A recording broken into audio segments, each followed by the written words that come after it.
this is something that I haven't talked about. I started noticing like certain things changed with him, and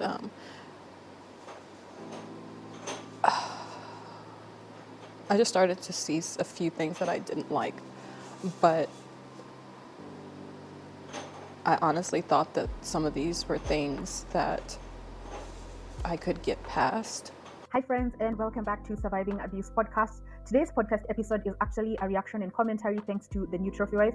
I came across her video, and this is the video I Married a Monster. I literally came across her video by chance before bed, and I was like, oh my god, I have to talk about this because, as you know, I was being molested as a child, and her video is all about how the man she married was molesting her children, which honestly is so sad. It's so disgusting. It's so heartbreaking. And my heart, my thoughts, my prayers, and every last ounce of empathy goes out to her children, because I know for myself, it's literally taken me 20 years to confront my pain from being molested as a child for 4 years consecutively. And so honestly, my thoughts and prayers are just with her children. And what I have to say for her as a mother is shame on her, because she talked about in her video how the person she married, the man she married, had displayed red flags before. And perchance I was on TikTok before I went to bed, and already people were making commentary videos on this video, like reacting to this video. And people who had been following her for a while were talking about how she had talked about previously how this man in particular had already had instances where he had abused her. And so I was like, why as a mother would she give that man access to her children? Why would she then go ahead and marry him? So this, ladies and gentlemen, is the newest version of SheraSeven, right? And I have to say that it's taken me such a long time. It's taken me such a long time to realize that Shera is a businesswoman. I know when she talks, she's very convincing, but I promise you, Shera and this woman are hustling y'all. That is God's truth. It's like I built this channel and this whole brand around being this man's wife and trying to teach other women how to attract good men. And these are business women. And I don't want you to for a second think that these women care 1 second what happens to you. That's the truth. And you can argue about it with me in the comment section. I have all day to argue with you, so please go ahead. But ultimately, that is the conclusion that I've come to. And to be honest with you, I love Shera. I love her content. I love her personality. I love her attitude. I love her sass. She is such a mood. But I would still not recommend her content to any of my friends or anyone who I genuinely love and care about. Right? So I think that speaks for itself, right? If this is content that I would not recommend to someone who I genuinely love and care about, then that says that it's not comment that I approve of. So do you come up on mpaka tuko pamoja, right? I don't know if we're together until that point, okay? So the other conclusion that I've come to is that Shera is actually a pick-me. She's just a pick-me who has clout. She's a pick-me who has an audience. She's a pick-me who looks like she has validated herself, who has convinced herself that she has validated herself, but then all her actions talk against that. And because it is not about SheraSeven, I think I'll have to compile a whole podcast episode just talking about Shera. But for today's episode, let's come back to the new trophy wife, okay? So in this video, she talks about how her husband, who she married after like 2 months, I know, that's a red flag in itself. Her husband, who she married after 2 months, was molesting her children, like all of them, I believe. And honestly, and this is going to sound so cold, but I have to be honest, as someone who was being molested as a child, I have no sympathy for her. I have no sympathy for her whatsoever. The only people in this scenario who I have endless sympathy and empathy for are the children who are being molested. I feel bad for them because they have no choice and they did not consent to that situation, to that horrible situation that they were put into. So I'm also going to insert clips where she talks about the red flags that she ignored. Shortly after we got married, and this is something that I haven't talked about, I started noticing like certain things changed with him, and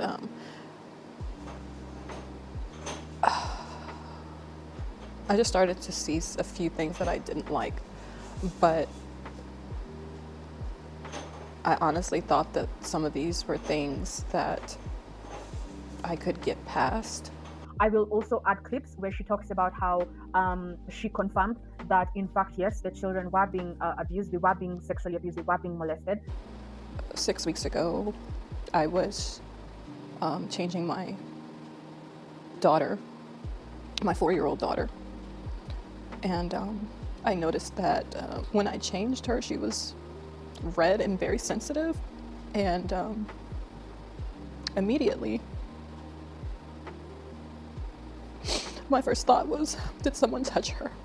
So a police officer escorted the kids and I to another hospital where they were able to evaluate my daughters. It ended up coming out that he had actually been touching both of my daughters. I don't want it to sound like I'm taking anything out of context. I don't want it to sound like I am putting words into her mouth. I want you to hear it from right from the horse's mouth that she saved herself. Honestly, it's so disappointing. It's so disappointing because she put her children in that horrible situation. Why? Because she's a pick-me. And when you're a pick-me, the person who you end up betraying the most is yourself. And the reason why that gets worse and worse is because in her situation and in a lot of pick-me situations, children are often involved, right? And so for that reason, we are currently working on an episode that's all about how to recover from being a pick-me, from a recovering pick-me. I believe that, I think I've talked about that before. I talked about it on TikTok. Make sure you're following me on TikTok. I'll be sure to add my handle on the screen because I post there, I would argue more frequently. Anyway, so I talked about it over there, how being raised up by a narcissistic mom made me become a pick-me, as a need for validation, as a need to want to feel heard and seen. And so I believe that I have 20 plus years of being a pick-me. And I finally turned the corner when I turned 27. My 27th birthday was, I believe, I would say the most spiritual birthday ever. I felt like, number one, it was very hard. It was a hard birthday because I was going through a lot of spiritual stuff, and as a result, I actually got sick, which is not fun. But I understood the purpose of that. I feel like my body was processing a lot of spiritual stuff at the time, but it was a necessary evil because after that, I felt validated as someone who is experiencing humanity. I felt valued in my existence, and I felt valued in just existing as I am. Like, I don't have to exist as somebody else. And I believe that set me on the path that I am today, where I'm now talking about my abuse, how I was being molested as a child.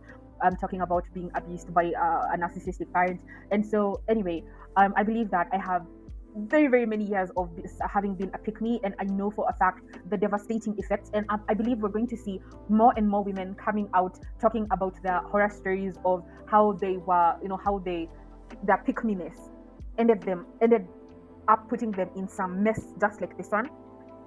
And to end this video, this is what I'll say, because this video was so hard to watch, especially as someone who was being molested as a child. It was so hard to watch because the children did not consent to being in a horrible situation. They were just put there because their mom didn't really have a sense of self-worth. And so akaweka in a horrible situation, which honestly, it's so heartbreaking through and through. So to wrap up today's video, what do I have to say about this? What can we learn from this? I will say that number one, as a recovering pick-me, you have to realize that the person who you will end up betraying the most as a pick-me is yourself. And that situation only gets worse and worse and worse and infinitely worse when your children are involved. Okay, that's number one.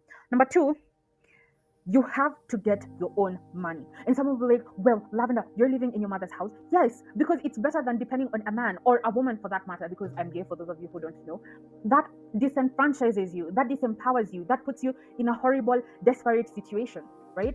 And so my best advice to someone, if I was talking to my bestie, right? If I was talking to my bestie or my younger sister who was in this horrible predicament, I would tell her that, number one, go back home. If your finances are not where you want them to, in fact, go back to Ushago. If you're going to tell me, oh, okay, I don't like my mom, we don't get along, I'm like, that's okay. Go back to Shags, Ushago. Go back to your grandmother's house if you and your mom don't get along, if you and your parents don't get along, okay?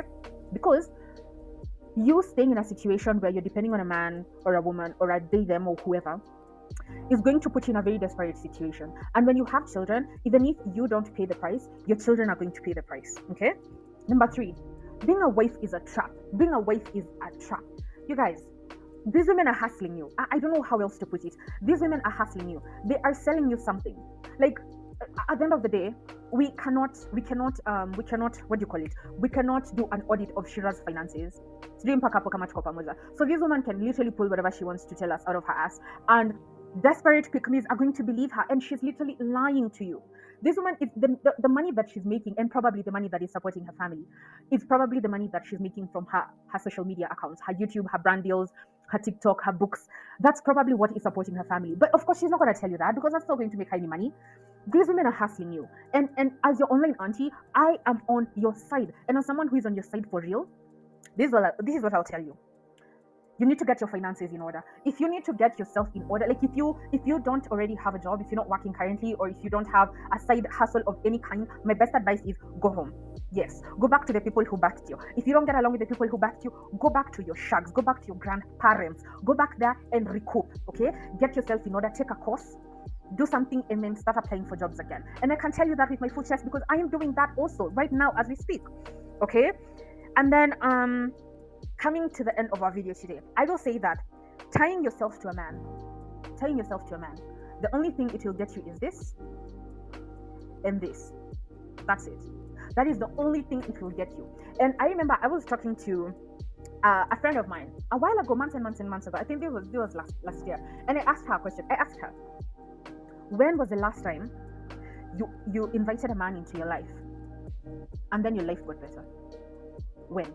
Don't worry, I'll wait. When was the last time you invited a man into your life and then your life got infinitely better? Not just better to be like, okay, well, before I was lonely and now I'm not. No. That's not enough because you can get companionship from a pet. I mean, infinitely better. Where in every aspect of your life, it felt like, oh my God, everything has leveled up.